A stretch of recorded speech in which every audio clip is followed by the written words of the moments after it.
لوگ پوچھتے ہیں غیبت کیا ہے، غیبت کی کیا تعریف ہے، کیا قرآن مجید اور حدیث پاک کے اندر اس کا ذکر آیا ہے؟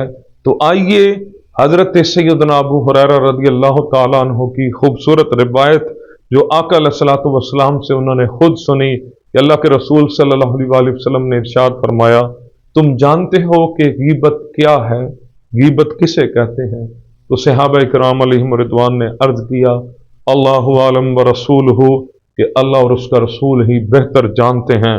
تو آقا علیہ السلام نے فرمایا غیبت یہ ہے کہ تم اپنے مسلمان بھائی کا اس طرح ذکر کرو کہ جس سے وہ ناپسند کرتا ہو۔ عرض کیا گیا یا رسول اللہ صلی اللہ علیہ وآلہ وسلم، اگر وہ بات میرے اس بھائی میں پائی جاتی ہو جو میں کہہ رہا ہوں تو کیا پھر بھی یہ غیبت ہے؟ تو آقا علیہ السلام نے ارشاد فرمایا اگر وہ بات اس میں جو تم دیکھتے ہو وہ پائی جاتی ہے، لوگوں میں اس کا تذکرہ کرتے ہو، اسی کا نام تو غیبت ہے۔ جو برائی تم نے دیکھی اس میں، جو تم نے اس کے اندر برا عمل دیکھا، تو اسی کا نام تو غیبت ہے جب تم لوگوں میں کرو گے۔ تو اگر وہ بات اس میں نہ پائی گئی تو فرمایا کہ اگر تم لوگوں میں جا کر پھر اس کی بات کرو گے تو یہ بہتان بھی ہوگا، یہ بہتان کی سزا بھی ملے گی۔ غیبت وہ ہے جو بندہ دیکھے اور لوگوں میں جا کر بیان کرے، اس کی عزت اتارنے کی کوشش کرے، لوگوں میں اس کو لان تان کروائے، اسی کا نام غیبت ہے۔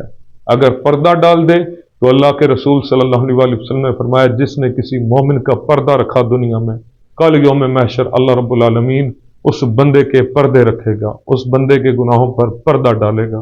تو غنی از ہر دو عالم من فقیر، یعنی وہ غنی، وہ اللہ رب العالمین جس کی بارگاہ میں ہمیں فقر پیش کرنا چاہیے، اگر وہ پردہ اٹھا دے تو پھر ہماری کیا عزت رہ جائے گی؟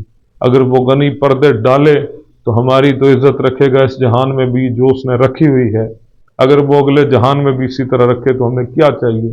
تو یہ تب ہی باقی رہے گی جب ہم لوگوں کے عیب چھپائیں گے، لوگوں کی غیبتیں نہیں کریں گے، لوگوں کے بارے میں بری باتیں نہیں کریں گے۔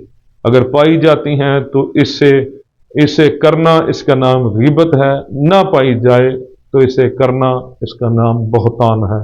اللہ رب العالمین دونوں یہ جو شر والی چیزیں ہیں اس سے اللہ ہمیں محفوظ فرمائے۔ والسلام علیکم ورحمۃ اللہ وبرکاتہ۔